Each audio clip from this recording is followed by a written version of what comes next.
ॐ नमः सिद्धेभ्यः ॐ नमः सिद्धेभ्यः ॐ नमः सिद्धेभ्यः। नमो अरहन्ताणं नमो सिद्धाणं नमो आर्याणं नमो वज्रायाणं नमो लोये सवसाहुणम्। मंगलम भगवान वीरो मंगलम गौतमो गणी मंगलम कुंद कुंदार्यो जैन धर्मो सुमंगलम। सर्वमंगल मांगल्यम सर्वकल्याणकारकं प्रधानं सर्वधर्माणां जैनं जयतु शासनम् जैनं जयतु शासनम् जैनं जयतु शासनम्। आतंबने परमात्मा हो शांति सारे देश में है देश ना सर्वोदयी महावीर के संदेश में महावीर के संदेश में। भगवान महावीर स्वामीना निर्वाण गया पछी सैकड़ों हजारों आचार्य मुनि भगवंतोनी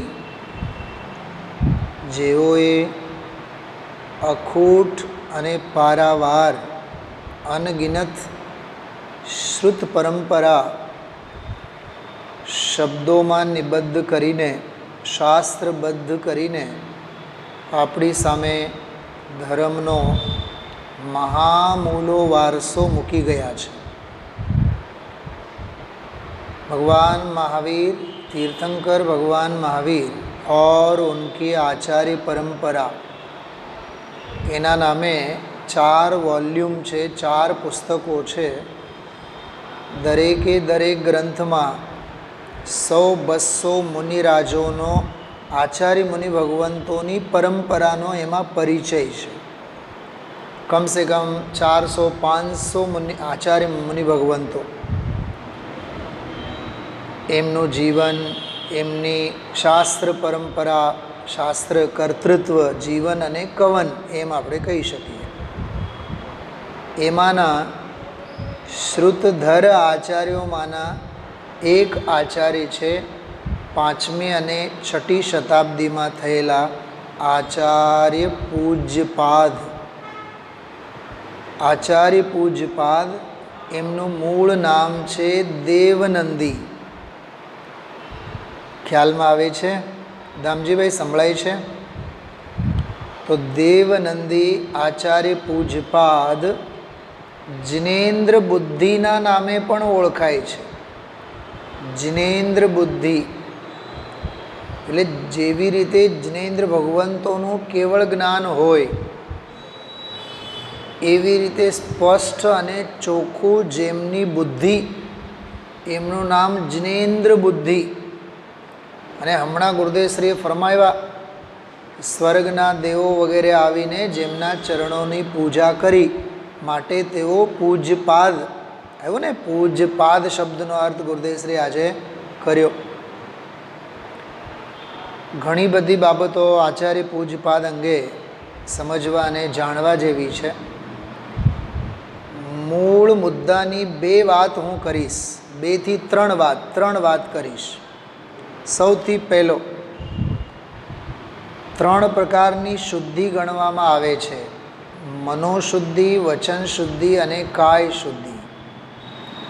તો આ પૂજ્યપાદ આચાર્ય એક એવા આચાર્ય છે જેમણે મન શુદ્ધિ માટે એટલે ભાવ શુદ્ધિ માટે સમાધિ શતક જેવા ગ્રંથની રચના કરી છે।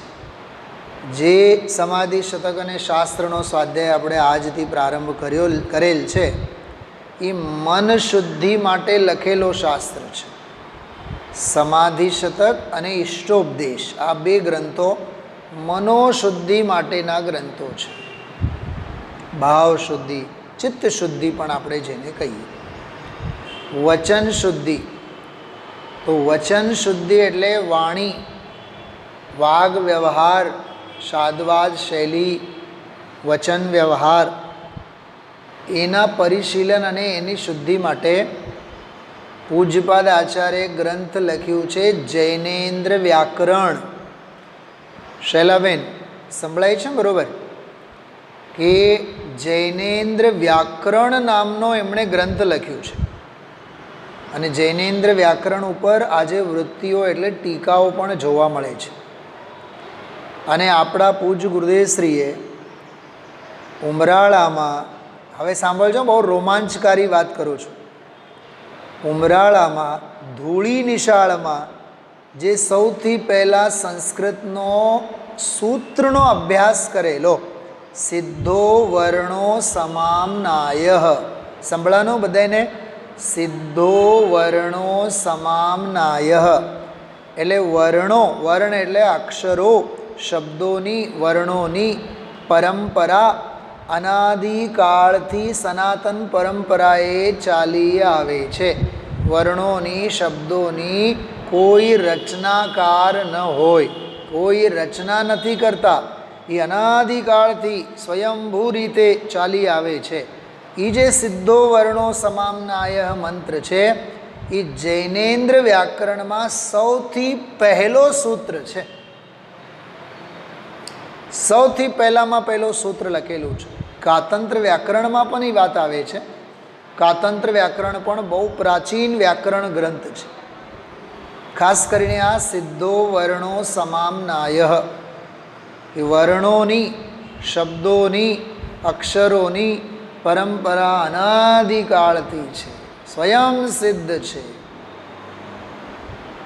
આજે ગુરુદેવશ્રીએ એ વાત કરી કે મુમુક્ષુ જીવોને અમે મોક્ષ અને મોક્ષનો માર્ગ બતાવનારો આ સમાધિ શતક અમે કહેશું. વળી પાછું ગુરુદેવશ્રી બોલ્યા, અરે પરમાણુ માત્રમાં પણ પોતાપણું જો રાખે તો શ્રમણ નિગોધમાં જાય. હા, ભાવ પાહોડની વાત બધી કરી. અરે શબ્દો અને જડ એ જડની રચના છે, એ રચના કરનારા અમે કોણ? ખ્યાલમાં આવ્યું? અકર્તા ભાવ, જ્ઞાતા દ્રષ્ટા ભાવ મુનિ ભગવંતોના કેવા હોય એની બધી વાત આજે કેટલી સરસ કરી. એક પ્રકરણ તો વચ્ચે એવો આવ્યો, સર્વજ્ઞ ભગવાન સિવાય, જૈન દર્શન સિવાય, સર્વજ્ઞ ભગવાન સિવાય આ વાત બીજે ક્યાંય નથી. ખ્યાલમાં આવ્યું કે આચાર્ય પૂજપાદ દેવે મન શુદ્ધિ, વચન શુદ્ધિ અને કાય શુદ્ધિ, મન શુદ્ધિ માટે સમાધિ શતક અને ઇષ્ટોપદેશ બેઉમાં પરમ અધ્યાત્મની ચર્ચા. ઇષ્ટોપદેશ તો સમજો જૈન દર્શનનો ભાગવત શાસ્ત્ર છે. ઇષ્ટોપદેશ અમૃત છે, સંજીવની વટી છે. બધા શાસ્ત્રો સમજો હિમાલય પર્વતમાંના બધા ઝાડવાઓ, લાખો કરોડો અબજો બધા ઝાડવાઓ, અને હનુમાનજી લેવા ગયા છે, પ્રજ્ઞાબેન શું લેવા ગયા છે? લક્ષ્મણની મૂર્છાને ટાળવા માટે શું લેવા ગયા છે? સંજીવની વટી. તો ઇષ્ટોપદેશ એટલે તો સંજીવની વટી છે. અને મારો સૌભાગ્ય રહ્યો, ધોરણ 8માં અમને ઇષ્ટોપદેશ મોઢે હતું. 8 ધોરણમાં અમે ઇષ્ટોપદેશ મોઢે કરેલા. 8માં, 9માં, 10માં ત્રણેય વર્ષ ઇષ્ટોપદેશનો સ્વાધ્યાય અમે બરાબર કર્યા. જયપુર ગયા બાદ તો પછી સ્વાધ્યાય અને અહીંયા ગુરુદેવશ્રીના પ્રવચનો થકી પણ પછી અપૂર્વ સ્વાધ્યાયનો લાભ લીધો. બહુ અદ્ભુત ગ્રંથ છે ઇષ્ટોપદેશ. ચલો, મન શુદ્ધિ માટે સમાધિ શતક અને ઇષ્ટોપદેશ. વચન શુદ્ધિ માટે વ્યાકરણનો ગ્રંથ, જેનું જેટલું વ્યાકરણ ચોખ્ખું એની એટલી વાચા શુદ્ધિ શ્રેષ્ઠ અને સારી. તો વાચા શુદ્ધિ જે છે, વ્યાકરણ જે છે, એને માટે પૂજ્યપાદ આચાર્યે જૈનેન્દ્ર વ્યાકરણ નામનો ગ્રંથ લખેલો છે. આમાં પ્રસ્તાવનામાં બધું આપેલું છે, વાંચજો થોડું. હવે ત્રીજી વાત, મન શુદ્ધિની વાત થઈ, વચન શુદ્ધિની વાત થઈ. હવે કાય શુદ્ધિ. કાય શુદ્ધિ એટલે દૈહિક શુદ્ધિ, દેહની શુદ્ધિ માટેની વાત. એને માટે પૂજ્યપાદ આચાર્યની એક રચના છે કલ્યાણકારકમ. એનું નામ જ છે કલ્યાણકારકમ. કાકા સાંભળો છો?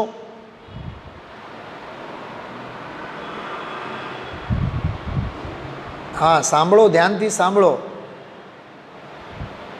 કાય શુદ્ધિ માટે એમણે ગ્રંથ લખેલું છે કલ્યાણકારકમ. આયુર્વેદનો શ્રેષ્ઠતમ ગ્રંથ છે. મારી પાસે છે એ ગ્રંથ, કલ્યાણકારકમ ગ્રંથ છે. જો કે બીજા આચાર્યના નામે છે, પણ યોગિંદુ આપણે શું નામ, પૂજ્યપાદ આચાર્ય પણ આયુર્વેદનો ગ્રંથ લખેલો છે. ટૂંકમાં મન શુદ્ધિ, વચન શુદ્ધિ, કાય શુદ્ધિ, ત્રણેય શુદ્ધિ માટે એમણે ગ્રંથો લખેલા છે.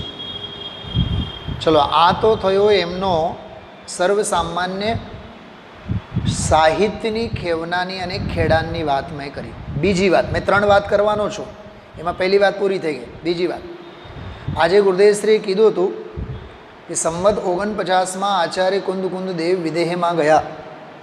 બરાબર, 7 દિવસ રહ્યા, 8 દિવસ રહ્યા અને આવ્યા અને પરમાગમોની રચના કરી.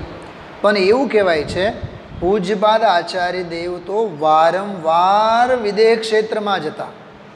આ વાત સાંભળીને તો નાચવાનું મન થાય દામજીભાઈ. એક વાર બે વાર નહીં, વારંવાર વિદેહ ક્ષેત્ર જતા પૂજ્યપાદ આચાર્ય. આજે બોલ્યા, ગુરુદેવશ્રી બોલ્યા છે એ પગમાં ચરણમાં ધૂળી એની રિદ્ધિ હતી, ચારણ રિદ્ધિધારી હતા. જેમ આચાર્ય કુંદ દેવ ચારણ રિદ્ધિધારી હતા, પૂજ્યપાદ આચાર્ય પણ એવા ચારણ રિદ્ધિધારી મુનિરાજ હતા, કોઈ સામાન્ય આચાર્ય નહોતા. તો વિદેહ ક્ષેત્રમાં વારંવાર તેઓ જતા. બોલો, આજે લાઈફમાં, જીવનમાં એકવાર કોઈ અમેરિકા જઈ આવે, કેવા હરક પદોડા થાય. હા, અને વર્ષમાં 4 ચક્કર મારી આવે, અમેરિકાની યાત્રા કરે, તો કેવો લાગે વિચાર કરો. તો આચાર્ય પૂજ્યપાદ દેવ તો વારંવાર વિદેહ ક્ષેત્રે જતા. ખ્યાલમાં આવ્યો? તો એક તો એમના શાસ્ત્રોની વાત કરી, મન વચન કાયની શુદ્ધિ માટે.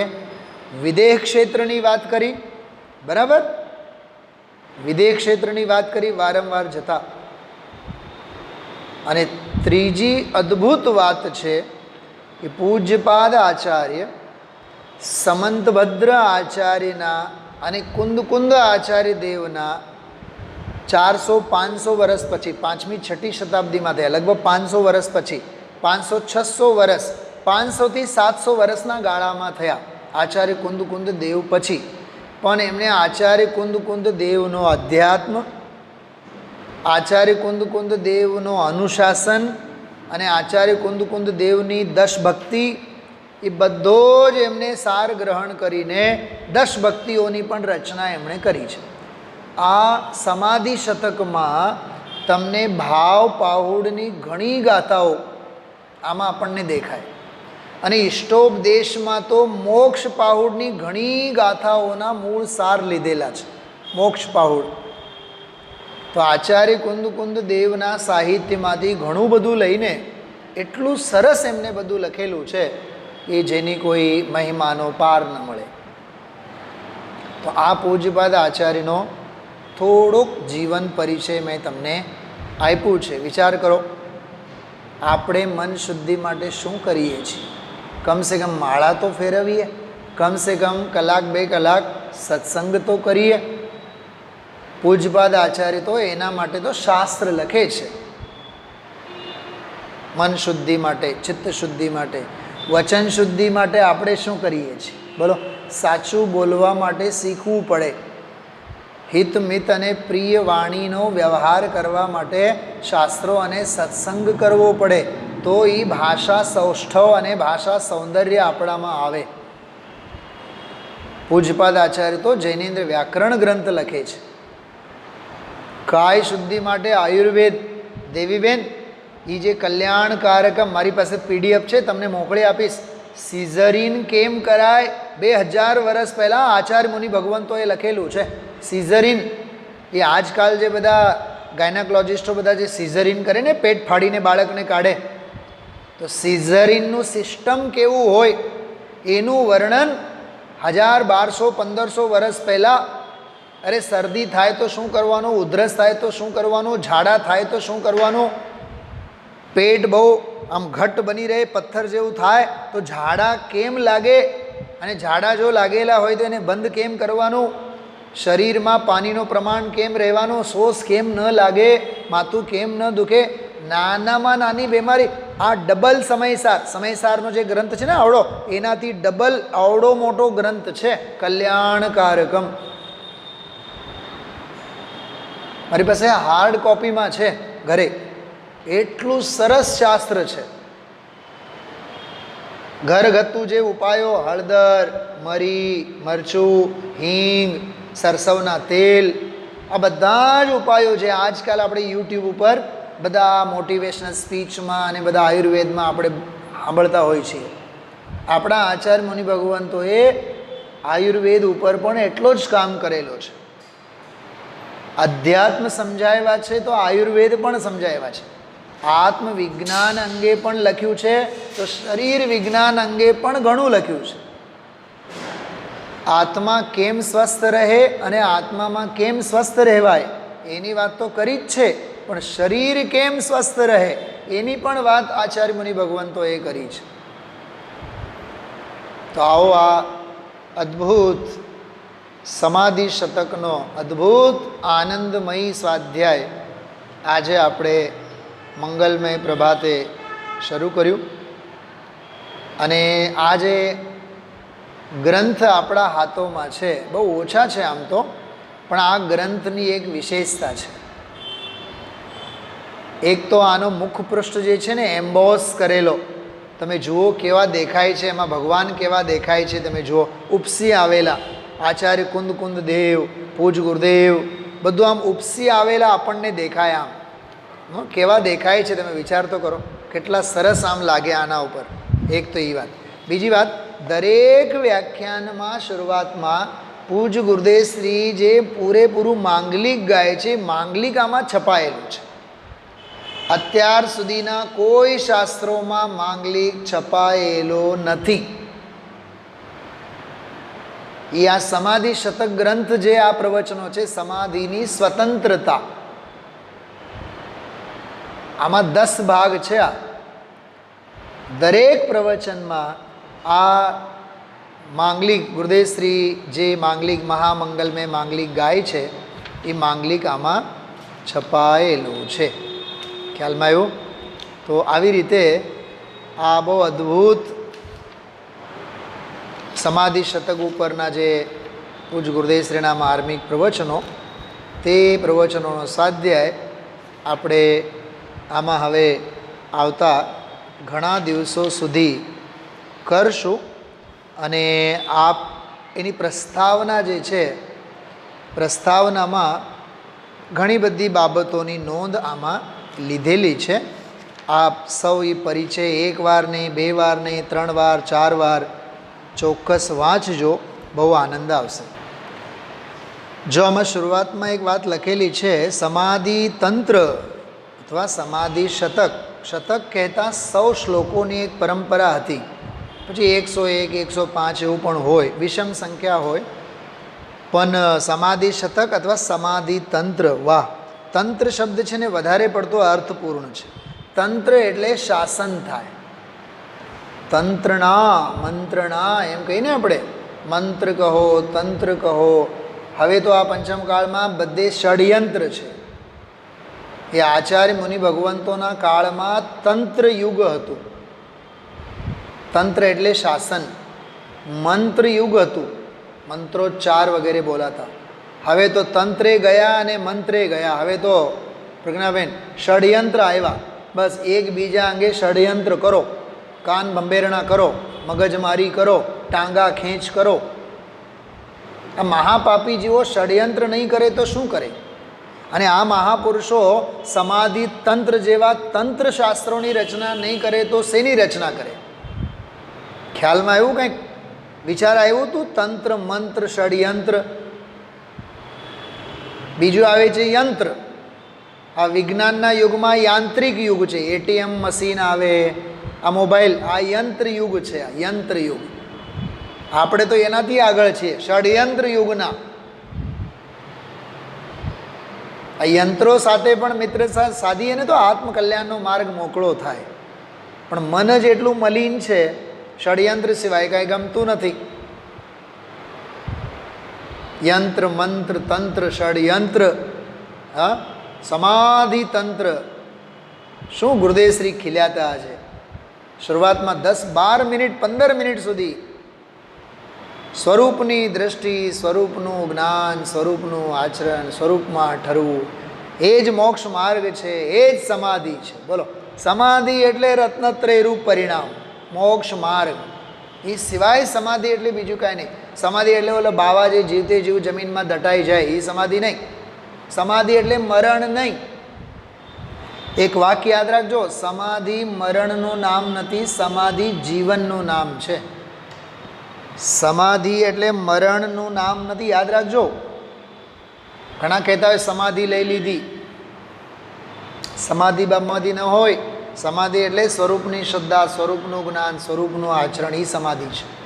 સમાધિ તંત્ર. તો ગુરુદેવશ્રીના 115 પ્રવચનો છે અને 5 ભાગમાં પ્રકાશિત કરવામાં આવશે. આમાં લખેલ છે પ્રસ્તાવનામાં.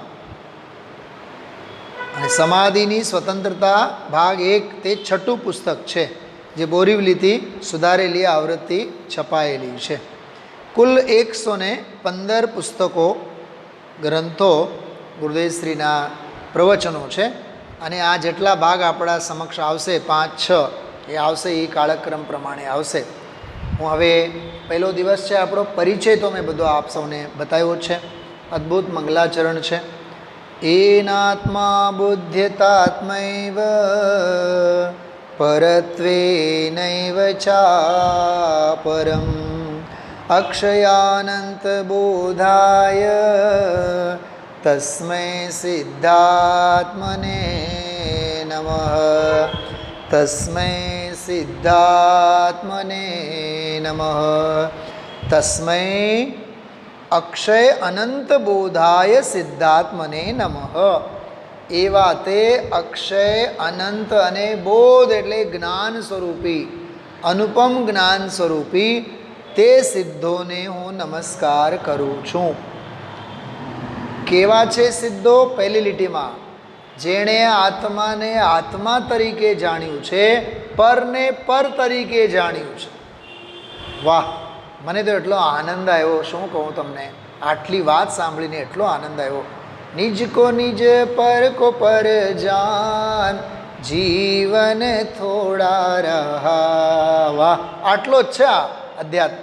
નિજ કો નિજ, આત્માને આત્મા તરીકે જાણો, પરને પર તરીકે જાણો. પરનો અંશ પણ સ્વમાં નહીં મેળવવો, સ્વનો અંશ પણ પરમાં નહીં મેળવવો. બસ આટલું જ ભેદ જ્ઞાન. અને આવા ભેદ જ્ઞાન વડે જે અક્ષય અને અનંત જ્ઞાનને પામેલા એવા સિદ્ધ ભગવંતોને હું નમસ્કાર કરું છું. આ ગ્રંથનો મંગલાચરણ આપણે રોજ આ મંગલાચરણ બોલશું. મંગલાચરણ મોડે કરજો બધા આપશો. બાકી હવે આની ટીકા પ્રભાચંદ્ર આચાર્ય આની ટીકા લખી છે. હવે જો શરૂઆતમાં સિદ્ધમ જિનેન્દ્ર મલમ પ્રતિમ પ્રબોધમ. શાસ્ત્ર સાથે રાખજો, શાસ્ત્ર સાથે રાખજો. પહેલું પાનું એમાં જોજો. સિદ્ધમ જિનેન્દ્ર મલમ પ્રતિમ પ્રબોધમ નિર્વાણ માર્ગ મમલમ વિબુધેન્દ્ર વંદ્યમ સંસાર સાગર સમુત્તરણ પ્રપોતમ વક્ષે સમાધિ શતકમ પ્રણિપત્ય વીરમ. આમાં 9 બાબતો છે આ કળશમાં. સૌથી પહેલી વાત, સિદ્ધમ, જે સિદ્ધ છે, નમો સિદ્ધાણમમાં વિરાજેલા છે, અથવા પ્રગટ પર્યાયે જે સિદ્ધ થયેલા છે. વળી પાછા કોણ? એ જિનેન્દ્ર છે. એવા જિનેન્દ્રને કોણ છે એ જિનેન્દ્ર? વીરમ. ચોથી લીટીમાં છેલ્લે વીરમ જિનેન્દ્રમ સિદ્ધમ.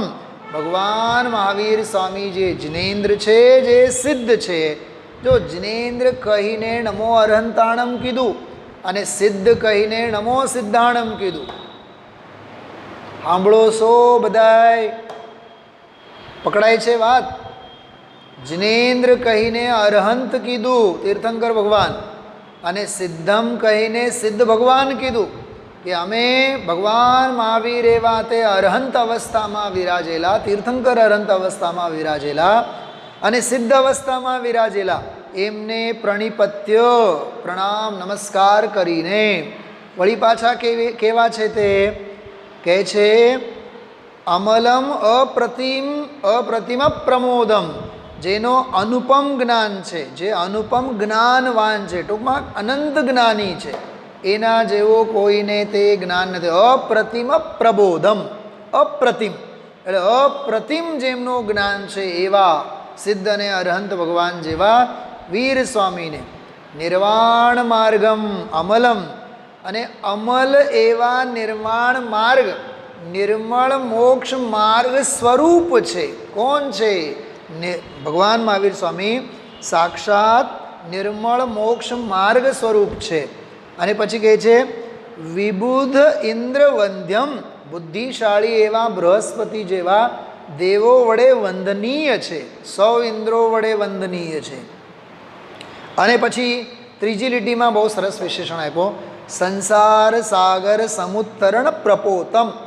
પોત એટલે નાવ, પ્રપોત એટલે શ્રેષ્ઠ નાવ.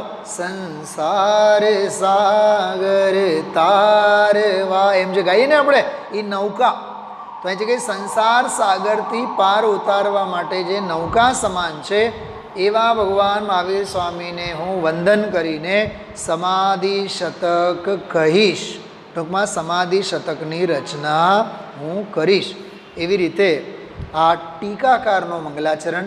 અને ઓલો જે આપણે ગાથા મૂળમાં ગાઈએ આપણે એનાત્મા બુદ્ધિતાત્મૈવ પરત્વે નૈવ ચાપરમ અક્ષયાનંત બોધાય તસ્મૈ સિદ્ધાત્મને નમઃ. એટલે જેને આત્માને આત્મા તરીકે જોયા છે અને પરને પર તરીકે જોયા છે એવા તે ભગવાન મહાવીરને સિદ્ધ ભગવંતોને વંદન કરીને હું શાસ્ત્રની રચના પ્રારંભ કરું છું. એવી રીતે આ અદ્ભુત મંગલાચરણને આધારે વિષયની મહામંગલમય શરૂઆત થઈ છે. અને શરૂઆતમાં જે છે 8-10 પાના તમે વાંચજો, વાંચવા જેવું છે બધું. બહુ સરસ બધું આખું લાંબુ બધું લખેલું છે. 3, 4, 5, 6 પાના સુધી બધી ટીકા લખેલી છે. પૂજ ગુરુદેવ છે તો ઘણું બધું તો આજે લીધા છે. સૌથી પહેલાં તો મોટામાં મોટો માંગલિક બધું આમાં આવેલું છે. પછી ઘડિયા હાંક્યા જાય પણ કોને સમાધિ કહેવાય, નમો સિદ્ધાણમ કાંઈ ખબર ન પડે. સમાહિ વરમ ઉત્તમમ દિનતું બોલ્યા રાખીએ પણ સમાધિ કોને કહેવાય એ અર્થ સમજવા માટે ગુરુદેવશ્રી આપણને બહુ સારા ઉદ્ગારોથી આપણને સમજાવ્યા. બહુ માર્ગ વીતરાગનો બહુ સૂક્ષ્મ છે, જગતને મળ્યો નથી. અજૈનને નામે જૈનને પીરસાણું છે, જૈનને નામે અજૈનપણું પીરસાણું છે. કેટલી ખેદની ભાવના ગુરુદેવશ્રીએ વ્યક્ત કરી છે, વિચાર કરો. હા, એ પ્રભુ પોતે જે મૂળ સ્વભાવ એનો છે જ્ઞાનને આનંદને શાંત અકશાય સ્વભાવ, એની અંતરમાં જઈને ઠરવું, સ્થિત પ્રજ્ઞ થવું, એ જ્ઞાન સ્વભાવ ચેતન વસ્તુમાં દૃષ્ટિ કરીને ઠરવું, એમાં આનંદની દશાનો અનુભવ થાય. અહીંયા મોક્ષનો માર્ગ છે, એને સમાધિ કહેવાય. બહુ સરસ આત્મ સમાધિના અર્થમાં ઘણી સરસ બધી ગંભીર ચર્ચા આમાં ગુરુદેવશ્રીએ આમાં આપી છે. એક ઠપકો બહુ જોરદાર આપ્યો છે 11મા પાને. માર્ગ નિશ્ચય સત્ય માર્ગ એવો ઝીણો છે, લોકોને હાથ આવ્યો નથી અને સાંભળ્યો નથી. બહારની કડાકૂટમાં પડ્યા, તત્વ આખી વાત જે સત્ય છે આખી રહી ગઈ અને જીવન એના ચાલ્યા જાય છે. આવું જીવન દેહના અંતની સ્થિતિને સમીપ જાય છે. એમાં જો આ કામ ન કર્યું તો મનુષ્ય બહુ એળે ગયું, એમ કરીને ગુરુદેવશ્રી કહેવા માગતા હતા. આજના સ્વાધ્યાયમાં લીંડી પીપરનો દાખલો સાંગરૂપક અલંકારમાં આવ્યો છે. લીંડી પીપરમાં બધું જ છે પણ એને ઘૂંટીએ તો બહાર આવે. એમ આત્મામાં બધું જ છે, પણ એને ઘૂંટીએ તો બધું બહાર આવે. છે બધું, પણ ઘૂંટીએ તો આવે. આ વાત સમજવા જેવી. પાના નંબર 11, 12 અને 13 લગભગ 2.5 પાના સુધી લીંડી પીપરનો દૃષ્ટાંત સમજાવ્યા છે. એને 1 વાર નહીં, 2 વાર નહીં, 3 વાર, 4 વાર, 5 વાર તમે સમજો તો એ 6ઠી વખત સમજવાના ભાવ થઈ જાય. લીંડી પીપરનો સાંગરૂપક અલંકાર 2.5 થી 3 પાના ગુરુદેવશ્રી સમજાવ્યા છે આજે. એમાં વચ્ચે ગુરુદેવશ્રીએ ઠપકો આપીને કીધું આ બાકી બધી વાતો છે, આ કરો ને ઉપવાસ કર્યા ને ઓળા કર્યા ને આ બધું એમાં ઠપકો બહુ જોરદાર આપ્યું છે. અપૂર્વ વાત છે ભાઈ. સામાયિક કોને કહેવાય, પ્રોષદ કોને કહેવાય, પ્રતિક્રમણ કોને કહેવાય, કાંઈ ખબર ન પડે આ જીવને. પછી વિદેહ ગમનની પણ વાત કરી. બહુ સરસ બધું લીધું. અને પૂજપાદ આચાર્ય વારંવાર જતા. અરે બ્રાહ્મણ હતા પૂજપાદ આચાર્ય, જન્મે બ્રાહ્મણ હતા. અધ્યાત્મ પંચ સંગ્રહમાં બ્રાહ્મણની જે વ્યાખ્યા કરી, બ્રહ્મ પિલેસો બ્રાહ્મણ, જે બ્રહ્મ ભગવાન આત્માને જાણે તે બ્રાહ્મણ. ખ્યાલમાં આવ્યું? એનો અર્થ પણ ગુરુદેવશ્રી આજે બધી કરી. ધર્મના થાંભલા નગ્ન મુનિ, એટલે જે મુનિ હોય એ બધા આવા જ હોય. એટલે બહુ અદ્ભુત અદ્ભુત આ પૂજપાદ આચાર્યના વખાણ કર્યા. ખૂબ અક્ષરની રચના તો જડ વડે થાય, આત્મા ક્યાંથી કરે એ બધી વાત લીધી. આત્મા તો અકર્તા સ્વભાવી છે. એમાં જો 16 નંબરના પાને કેટલી સરસ વાત આવી. પર્યાયના પર્યાય સ્વકાળે થાય એમ જે કહ્યું, અને સ્વકાળે પૂર્વની પર્યાયનો વ્યય થાય એ પણ એ જ સમયે. અને ધ્રુવ એમ કહીને એમ કહ્યું કે આત્મા તો જાણનાર છે, બસ એ કોઈ પર્યાયને કરું એમે નથી. બોલો, એમાં જ્ઞાતા દ્રષ્ટા સ્વભાવની વાત કરી. બોલો પોપટભાઈ વગેરેને જે ધંધા અને વ્યાપાર અને પૈસાની બાબતમાં જે ઠપકો આપ્યો છે, ભાઈ એ તો ક્ષેત્રાંતર થવાની હોય. ક્રિયાવર્તી શક્તિ વસ્તુતુ ગુણની વાત એમાં આવી છે. એમાં નિમિત્તનો બોધ બહુ સરસ કરાવ્યા. જે પૈસા આવવાના છે એ આવવાના છે, એની ક્રિયાવર્તી શક્તિથી આવશે. મેં લાવ્યા અને મેં કમાવ્યા એ બાહુબળે એનો અહમનું ક્યાંય કોઈ સ્થાન નથી. પછી તો હંમેશા જે ગુરુદેવશ્રી આપણને ઠપકો આપે. એક વાત આમાં ખબર, 1500નો પગાર હતો. પ્લેનમાં બ્રહ્મચારી હતા કાંતિભાઈ, નોકરી છોડી. અરે નોકરી છોડી દીધી શું અને કરી શું, એ બધી વ્યવહારની વાતો છે. ઘણા લોકો એમ કહેતા અમે નોકરી છોડી દીધી અને હવે રિટાયર્ડ થઈ ગયા અને ફલાણું અને ઢીકણું. અરે તે અહમપણું કર્યું છે. નોકરી એટલે ન કરે એ ન કરી. નોકરી નોકરી નોકરી એટલે ન કરી એ ન કરી. પાના નંબર 13 ઉપર બહુ સરસ, 17 ઉપર બહુ સરસ ગુરુદેવશ્રી એનો ખુલાસો કરેલો છે. સવારે સવારે ચા કપ પીવે, સવારમાં પાસેર દોડ પાસેરનો ઉકાળો, ત્યારે એને મગજ સારું ઠીક થઈ જાય. આવા વ્યસનના માનનારા ભ્રમણા છે પ્રભુ તારી તને, તેને આ વાત ક્યાંથી બેસે. કેટલો જોરદાર ઠપકો ગુરુદેવશ્રી આમાં આપેલો છે. અને આજે સર્વજ્ઞ ભગવાને જે કહેલું છે એ જ શાસન, એ જ ધર્મ આખી દુનિયાથી જુદી છે. બહુ જોરદાર બધી વાત કરી છે. પાના નંબર 18 ઉપર છે. કોઈએ કહ્યું નથી, કોઈએ જાણ્યું નથી.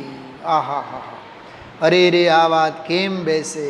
મુમુક્ષુની વાત કેટલી સરસ કરી. મુમુક્ષુ કોને કહેવાય? આનંદ સ્વરૂપ ભગવાન આત્મા, મુક્તિ અને આત્માની જિજ્ઞાસા જેને હોય એ મુમુક્ષુ કહેવાય. એ વાત આપ વિચારજો. માંગલિક કેમ કરવામાં આવે, શ્વેતાંબર મત કેમ કરીને નીકળ્યું, એની પણ બધી વાત, સ્થાનકવાસીની વાત, બધી વાત આવી. જંગલમાં રહેનારા મુનિ ભગવંતોનો મહિમા આજે કરી. આ પહેલી ગાથા આજે પૂરી કરી અને અદ્ભુત રીતે આ ગાથા આજે લેવાઈ ગઈ છે.